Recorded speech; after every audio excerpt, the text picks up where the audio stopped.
And I was seeing people on parties and people ask me, what do you do? And I tell them I'm a professional dominatrix. Some people would tell me, wow, I would love to do that too.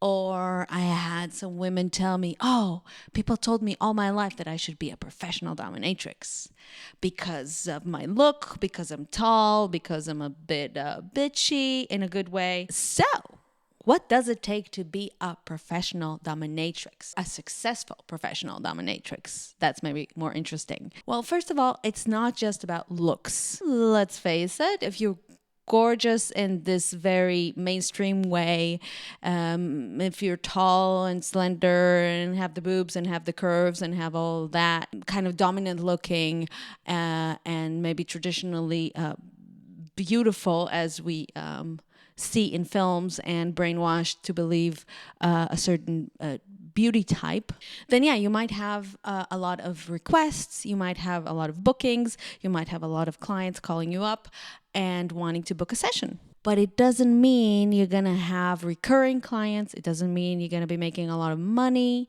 It doesn't mean that you can do this for the long term. So what does it take to do it for the long term and make a proper living and have a stable living for many years as a dominatrix? Basically, it's down to two important things. One is doing good sessions. Two is having good relationship with clients.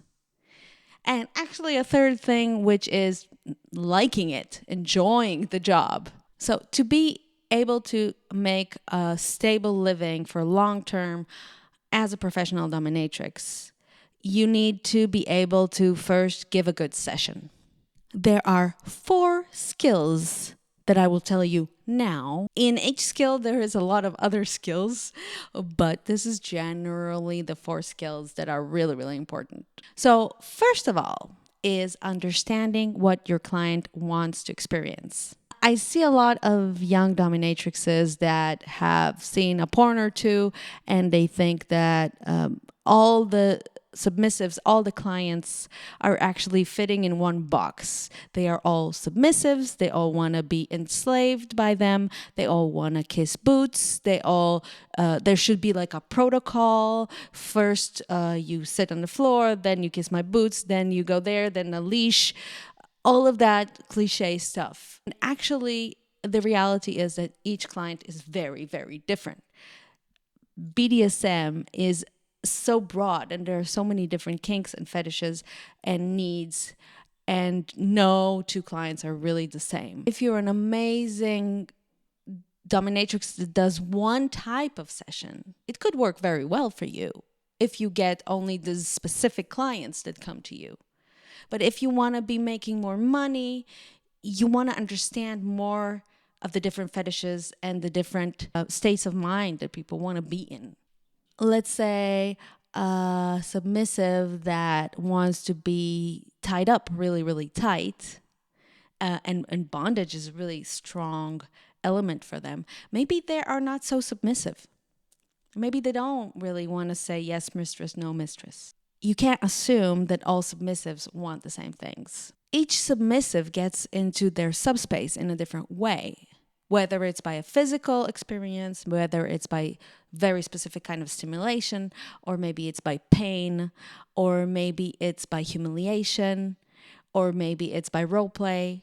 So with some questions and with just having an open mind and trying to understand where your client is coming from, you can tailor your session more to them and not do things that they actually turn them off even. The more sessions you have, the more different kind of sessions, the more you can understand what is it that really has a happy trigger for them? What puts them in subspace? What is it that they're actually here for? Is it the domination? Is it the physical? Is it the specific kind of stimulation? The more you got it right, the more the client realizes that you really understand them and they have more trust and they will probably come back again. Then there is, of course, physical skills, right? There at the dungeon, you have an incredible amount of furniture and toys and all different kind of toys, and basically every category of toys have so many different possibilities in them, and it's really endless, right? Oh, you don't have to know everything in the beginning. I know a lot of ladies that like actually the most to use their hands. And I've also had amazing sessions with just my hands and some gloves and some lube. And actually, you can get almost everything you want done. But also with your hands, you need to know how to use them. You want to know how to build up pleasure and build up pain. And you actually need a lot of skills in your hand. If it's just touching nipples, you can touch them in different ways.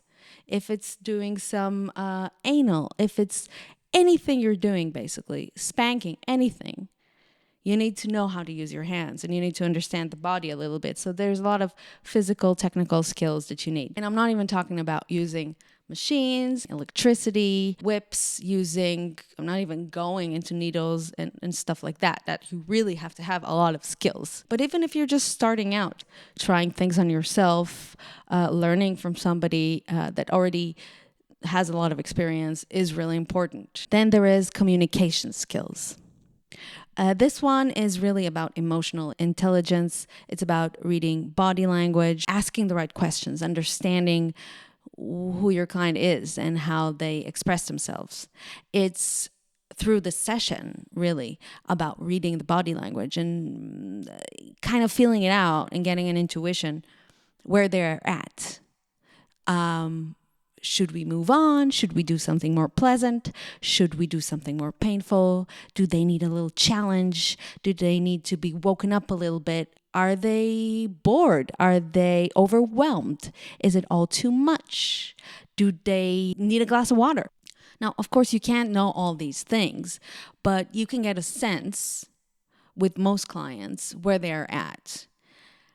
And a lot depends not just on you, but also on the client, because some people are very expressive and they understand that a session is a tango dance. They also have to give me the cues. They also have to make sure that I know where they are at. They also have to give me incentive to give them pleasure or pain by the way they are giving me signals, the way they are moaning, what they are saying. And these are clients that are super fun to play with because they communicate. But not everybody is like that. There are men, unfortunately, that grew up learning that they should never express themselves, and definitely not regarding their sexuality. Maybe they learned to masturbate without making any sound and any movement. Maybe they grew up in an ultra-religious household where sexuality is completely forbidden, and they feel guilt. They hate themselves the moment they are there with you, and they can't really enjoy themselves. So they don't move, they don't make a sound, they don't show anything, really. And with these people, sometimes you have to ask. You have to actually manage during the session to communicate. Maybe in a playful way, maybe in a direct way, maybe in a dominant way. But you have to know what's going on with them, right? Sometimes I have situations where a client, it looks like they're really enjoying, it's great, and all of a sudden they're just stiff and I don't know what's going on. I have to ask, maybe they're uncomfortable. Maybe they start, they're starting to worry about something. It's important to notice, something is going on, and make sure it's okay. And then, of course, after the session, you want to ask, how was it? Maybe you want to know, you felt like this was too much or this was too little. You can ask, and that's how you get better and for the next time. So communication is really, really important. Then number 4, this is the fun one. This is all about creating an atmosphere, creating the space, making a kind of a ritual out of the session. This is where you put your creativity. This is where you put your personality in it. The lighting, the music, what you're wearing. What is your persona when you're walking the room? What's your tone of voice? How do you move in the space? What kind of heels do you wear and what kind of sound are they making? How do you talk to your submissive? How do you expect them to talk to you? This is all about the theatrical part, the creative part, making a really interesting, sacred space for you and the client, because you want them to feel like this is not reality. This is a different part of reality. Before the session, I am just me. I'm normal. We just have a chat. And then when the session starts, then there is a different kind of vibe in the room. I am different. My body language is different. The way I move is different. The way I touch them is different. You bring your own personality as a dominatrix into the space, and you create a kind of a world. And this is actually what they came for, right? For this world that you created. And the more you bring yourself into that, the more unique it is, and the more they want to come back, because they want to feel that again, that specific smell and visual and sound that you created. You created this world, and they want to go back into this world if they had a positive experience. Now, the real truth about professional domination, and actually I think escort generally, the real way to make a living for many years is to have loyal clients that will come to see you once a month, once every 2 months, maybe once a year. Doesn't matter. But those clients are really important, because no matter how saturated the market is, how many other amazing dominatrixes or escorts come into the market, if you have those loyal, good clients, they will keep coming to visit you. I haven't really calculated it, but I think that from my 5 most loyal clients, I pay the rent for this apartment for the whole year. So some of them see me only twice a year. Sometimes some of them see me once a month. But altogether, I don't need many clients to pay all of my bills, basically. Of course, I enjoy having new clients all the time. I love it. But the most of the money I'm making is from people that have come to me multiple times already. Even people that are coming for the 3rd and 4th time, I consider them regulars. Now, these are tips for not all clients, for clients that either come for very long sessions or they come very often. And I keep a very good relationship with them. Here are 4 tips for keeping good relationships with clients. First of all, be nice. On the phone, I'm usually nice. Look, if a new client calls me, I don't know if they're going to be my next regular, right? So I try to be nice and friendly and just normal on the phone, and not a dominatrix, right? Anyway, my idea is that if they want me to dom them, they have to pay me first, right? I'm not gonna be already like dommy on the phone. That's just not who I am. Maybe other ladies do that. I don't think it's nice. I don't like it for myself. And I'm not sure that it's effective, but I don't know. Look, we do get a lot of fakes. We have a lot of people calling us that just want to annoy us, and waste our time, basically. So it's not always easy. But I would say, especially if somebody's been there already, even once, then I treat them like I'm super happy to hear from them. Clients don't want to be treated really like trash on a daily basis. No, they don't. They maybe want to be treated like trash when they're in the studio and when they're in a session. That's maybe what they want. But they don't want to be treated like trash on the phone when they're booking. That's not how it works. The second thing, it's a bit of a cliche. I think it's nice to be a little bit more authentic. So I would not be goofy like I am here and weird and silly, right? But I would be a little bit. Some parts of myself I would show them, or I would tell them that I'm working with music and with video, or I will tell them about my cat or stuff like that, just casually if we get to do some small talk, before or after a session, especially if they keep coming back to me. So I do I do tell them a little bit about my life, and I ask them about them if they want to share. I don't ask them whether does their wife think about the fact that they come to me. No, but I don't know, talk about hobbies, about holidays, stuff like that. It really creates a kind of a trust and more of a relationship, which makes them think fondly of me, which makes them think about me generally. 3, keep in contact with your clients, especially with those regulars. We write each other once in a while. We write each other for New Year's. Sometimes I just think about them and then I write them a little email. Hey, well, how's it going? What's going on? How is this and that? And I'm not trying to book a session with them, but it's just nice. Like if somebody invested so many hundreds of euros in me, maybe we had some special connection, I like to, just say hi once in a while. I don't do it so often, only with clients that I really like. Maybe if I'm on holiday, for example, I would take a sexy picture and send it to a bunch of my regulars. Hey, I was on holiday, da da da da da da da. First of all, they think of me, and thinking of me would make them maybe book me at some point soon. Oh, it's a lot of work, so I don't do it so much. But even like once a year, I think it's just, why not? Now, number 4, this is advanced, okay? Well, maybe not so advanced, but I suck at this. This is something I need to learn. If somebody comes over again and again, they like this kind of stimulation, not this one. They like this toy, not this one. Oh, last time when I did that, it blew their mind. They were so happy. And when I did that, they didn't actually like it so much.